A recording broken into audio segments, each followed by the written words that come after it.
তেইছত পিতৃৰ মৃত্যুৰ সময়ত মই তেনেকৈ মই এই ড্ৰেছযোৰ উলি লং পেণ্ট চাৰ্ট পিন্ধি মই ডিউটি কৰিব পাৰিম নেকি? আজিৰ সমাজত দিনক দিনে মানৱতা যেন নোহোৱা হৈ পৰিছে। এজন কৰ্মচাৰীক নিজৰে দেউতাকৰ শ্ৰাদ্ধ অনুষ্ঠিত কৰিবলৈ নিদিলে ছুটি। ইয়াৰ বিপৰীতে চাকৰিৰ পৰা উলিয়াই দিয়ে কৰ্মচাৰীজনক।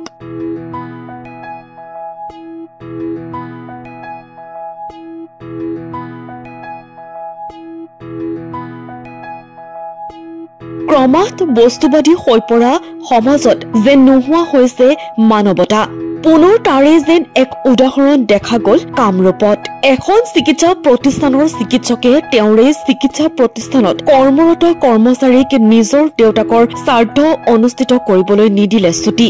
ইয়াৰ বিপৰীতে বাইহাটা চাৰিআলিৰ ভূপেন নাথ নামৰ এইগৰাকী কৰ্মচাৰীক চাকৰিৰ পৰা উলিয়াই দিলে উক্ত প্ৰতিষ্ঠানখনৰ চিকিৎসকে।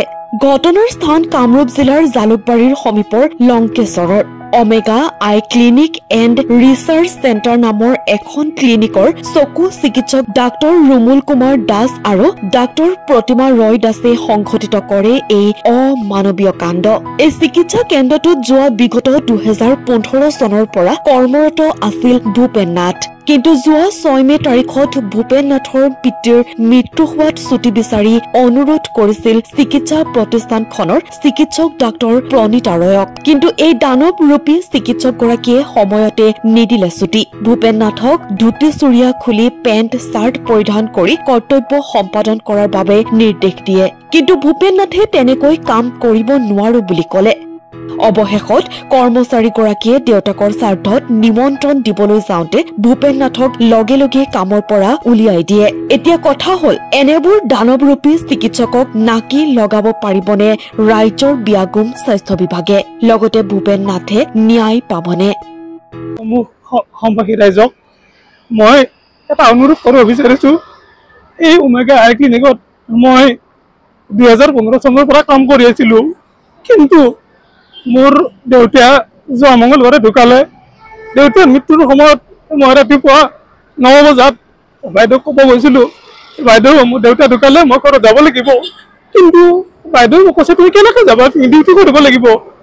কিন্তু বাইদেউ মোক যাব নিদিলে, ডিউটি কৰিব দিছে। 2টা বজাত মোক ইয়াৰ পৰা যাব দিছে। তাৰপিছত মই বাইদেউক কৈছিলোঁ যে বাইদেউ মই 13 দিন আহিব নোৱাৰিম, গতিকে 13 দিন মোক ছুটি লাগিব। বাইদেউ তেতিয়া কৈছিল, তুমি 13 দিন কেনেকৈ ছুটি পাবা? তুমি 3 দিনৰ যাচা খোৱাৰ পিছত তুমি শুক্ৰবাৰে তুমি আহিবা, আহি তুমি ইয়াতে ড্ৰেছ চেঞ্জ কৰি ধুতি খুলি থৈ তুমি লং পেণ্ট চাৰ্ট পিন্ধি ডিউটি কৰিবা। গতিকে মই সকলোকে অনুৰোধ কৰিছোঁ, এই এনেকুৱা এটা ড্ৰেছত পিতৃৰ মৃত্যুৰ সময়ত মই তেনেকৈ মই এই ড্ৰেছযোৰ উলি লং পেণ্ট চাৰ্ট পিন্ধি মই ডিউটি কৰিব পাৰিম নেকি?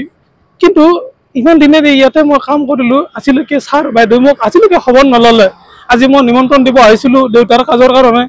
আহোঁতে মোক চিধাই এটা কথা কৈছে যে তোমাক আৰু আজি পৰা আমাক নালাগে, তুমি তোমাৰ যিখিনি কাপোৰ কানি কি আছে সেইখিনি তুমি ইয়াৰ পৰা লৈ যাবা। তাৰপিছত মই উপায় নোহোৱা হৈ গ'লোঁ। হয়, এইখিনি মই এওঁলোকৰ আগত ক'ব লগা বাধ্য হ'লোঁ। এইখিনি মই নক'লোহেঁতেন। কিন্তু আপোনালোকে বিচাৰ কৰি চাওক, দেউতাৰ মৃত্যুৰ সময়তো এনেকুৱা কোনো অনুষ্ঠানে ছুটি নিদিয়ে নেকি বাৰু? ছুটি নাপায় নেকি? এই নেকি আমাৰ অসমীয়া সমাজৰ ৰীতি নীতি নিয়ম? এনেকুৱা হ'লে আমাৰ অসমখন কেনেকৈ মানুহে কেনেকৈ চলিব?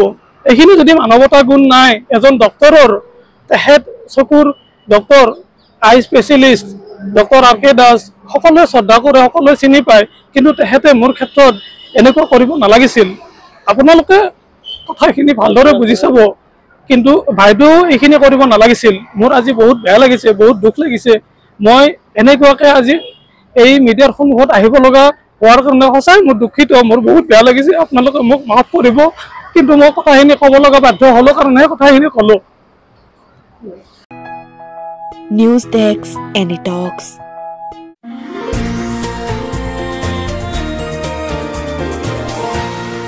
এনি টক্স, সোঁতৰ বিপৰীতে ৰাইজৰ স্বাৰ্থত।